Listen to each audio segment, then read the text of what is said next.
ഞാൻ സ്കൂളിൽ പഠിക്കുന്ന കാലത്ത് ഇതുപോലെ അന്ന് ഈ ചെറിയ നമുക്കൊരു കൗമാരം എത്തുമ്പോൾ ചെറിയ സൗന്ദര്യബോധം വരുമല്ലോ. അപ്പോൾ ഈ 1 രൂപയ്ക്ക് ഷാമ്പൂവിൻ്റെ ചെറിയ പാക്കറ്റ് കിട്ടും. അപ്പോൾ മുടി ചുരുണ്ട മുടിയൊക്കെ ഇട്ട് തിളക്കം കിട്ടാമെന്നൊക്കെ പറഞ്ഞിട്ട് 1 രൂപയുടെ ഷാമ്പൂവിൻ്റെ പാക്കറ്റ് മേടിച്ചിട്ട് ഉണങ്ങിയ മുടിയിൽ നല്ലോണം തേച്ച് പിടിപ്പിക്കും. നല്ല മണമാണ് തലയിൽ. ആൾക്കാർ ഇത് എന്നെ മണമെന്നൊക്കെ ചോദിക്കും. ഇത് തേച്ച് പിടിപ്പിക്കും. എന്നിട്ട് ഇതേപോലെ ചോറുണ്ണാൻ വിട്ട സമയത്ത് കഴുകുന്ന ടാങ്ക് ഇച്ചിരി ദൂരെ അവിടെ നിന്ന് കഴുകിയിട്ട് വരുമ്പോൾ മഴ ചാറി തല പതയാൻ തുടങ്ങിയിട്ട് ഞാൻ ഇങ്ങനെ കാണിക്കും തോറും ഇത് പതയുക. കുറച്ച് കഴിഞ്ഞിട്ട് ഞാൻ തന്നെ ഒരു ബൈക്കിന്റെ കണ്ണടിച്ച് നോക്കിയപ്പോഴേ കോൺ ഐസ്ക്രീം നിറച്ച് വെച്ച പോലെ ഇരിക്കുന്നത്. എൻ്റെ മുഖം ഇങ്ങനെ കോണായിട്ട് ഇവിടെ മുഴുവൻ പതയായിട്ട് ഞാൻ ക്ലാസ്സിൽ ഇത് തേക്കും തോറും ഇത് കൂടിക്കൊണ്ടിരിക്കും. അതിന് മാത്രം വെള്ളമില്ല. പിന്നെ വെള്ളം ഒഴിച്ച് കഴുകിയാലേ പോളൂ. മഴ മാറുകയും ചെയ്തു. വലിയ അബദ്ധമായിട്ടുണ്ട് ഇങ്ങനെ. ഞാൻ പണ്ട് പള്ളിയിൽ അനൗൺസ് ചെയ്യാൻ പോയിട്ടുണ്ട്. പള്ളിയിൽ ഒരു ബൈബിൾ നാടകം അങ്ങനെ എന്തോ ഒരു നാടകമാണ്, ഒരു ക്രിസ്ത്യൻ നാടകമാണ്. അതിൻ്റെ വോയിസ് ഓവറിന് വേണ്ടിയാണ് എന്നെ വിളിക്കുന്നത്. സ്റ്റേജിൽ അഭിനയിക്കേണ്ട സൈഡിലിരുന്ന് ഞാൻ പറഞ്ഞാൽ മതി. അപ്പോൾ ഏതോ ഒരു പുണ്യാളനെ കണ്ടാൽ ചെന്നായ്ക്കൾ മുട്ടുമടക്കിയിരിക്കും എന്ന് പറയുന്ന ഒരു സീനാണ്. അപ്പം ഇതെൻ്റെ ഒരു കൂട്ടുകാരൻ പ്രച്ഛന്ന വേഷത്തിന് ഈ പുണ്യാളൻ്റെ വേഷം കെട്ടാൻ തീരുമാനിച്ചു. എന്നിട്ട് അവിടെ തന്നെയുള്ള ഒരു വലിയ വീട്ടിലൊരു വലിയ പട്ടിയുണ്ട്. ഈ പട്ടിയുടെ പ്രത്യേകത എന്ന് വെച്ചാൽ ഈ ഓണർ ഇങ്ങനെ കൈ ഇങ്ങനെ ഞൊടിച്ചാൽ ഈ പട്ടി ഇങ്ങനെ കിടക്കും. ഇവൻ ഈ പട്ടിയായിട്ട് കൂട്ടാവാൻ വേണ്ടിയിട്ട് ഇവൻ ഡെയിലി ബീഫൊക്കെ മേടിച്ച് പട്ടിക്ക് കൊടുത്ത് പോയി എൻ്റെ കൂട്ടുകാരൻ ഈ പട്ടിയുമായിട്ട് നല്ല കൂട്ടായി. എന്നിട്ട് ഇവനിങ്ങനെ ഞൊടിച്ചാലും ഈ പട്ടി കിടക്കും എന്നുള്ള അവസ്ഥയായി.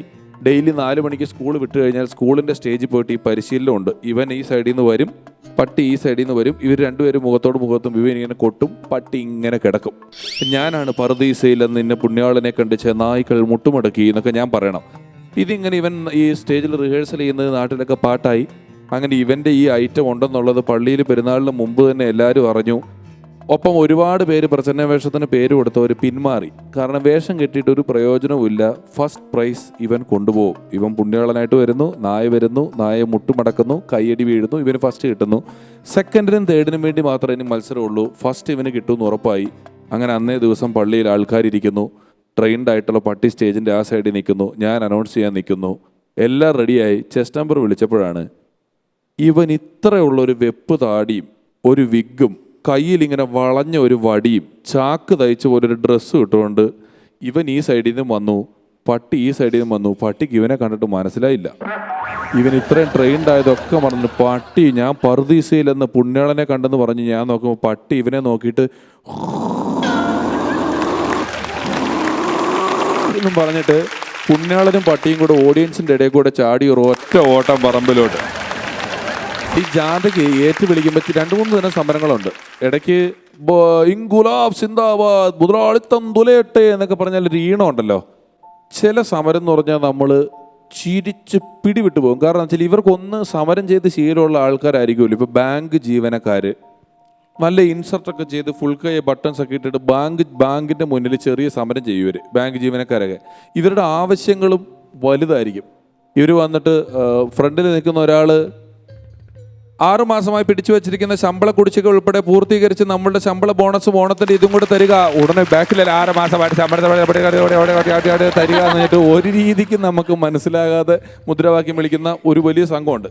മാത്രമല്ല ഈ ഏറ്റു പറയുമ്പോൾ ചിലർക്ക് എന്താണെന്ന് മനസ്സിലാവാതെ വെറുതെ കശപിശാന്ന് പറഞ്ഞുകൊണ്ടിരിക്കും. അപ്പം നമ്മളൊരിക്കൽ ക്രിസ്മസ് ക്രിക്കറ്റ് ബാറ്റ് മേടിക്കാൻ പൈസ ഉണ്ടാക്കാൻ വേണ്ടി കരോൾ പോകാൻ തീരുമാനിച്ചു. കരോൾ പോകുമ്പോൾ എങ്ങനെയാണെന്ന് വെച്ച് കഴിഞ്ഞാൽ ഏതെങ്കിലും ഒരു പാട്ടിൽ ഈ ക്രിസ്മസ് പാട്ട് പാടി തീർന്നു കഴിയുമ്പോൾ ഡിസംബർ ആണല്ലോ, വിസിലടിച്ചു കഴിഞ്ഞാൽ എല്ലാവരും കൂടെ we wish you A happy Christmas and happy new year.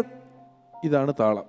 അപ്പം 2 വീട് 3 വീടെത്തിയപ്പം ഒരു കല്ല് ഇതിനകത്ത് കിടക്കുന്നുണ്ട്. ഏതോ ഒരുത്തം തെറ്റിക്കുന്നുണ്ട്. ഇത് ആരാന്നൊരു പിടുത്തില്ല. വി വിഷ് തൊട്ട് തന്നെ പറയുന്നത് തെറ്റാണ്.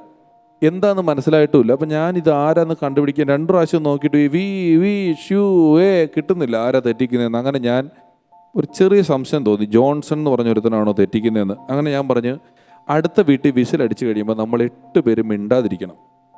ജോൺസൺ ഒറ്റയ്ക്ക് പാടത്തെ അപ്പോഴേ നമുക്ക് അറിയുള്ളൂ എന്ന് പറഞ്ഞ് ചട്ടം കെട്ടി അടുത്ത വീട്ടിൽ കരോളിൻ്റെ പാട്ട് കഴിഞ്ഞു. പാട്ട് നിർത്താൻ വേണ്ടി വിസിലടിച്ചു. ഞങ്ങൾ 8 പേരും മിണ്ടായിരുന്നപ്പോൾ ആ വീട്ടുകാരുടെ മുഖത്ത് നോക്കി ജോൺസൺ ബി പി സു പി സ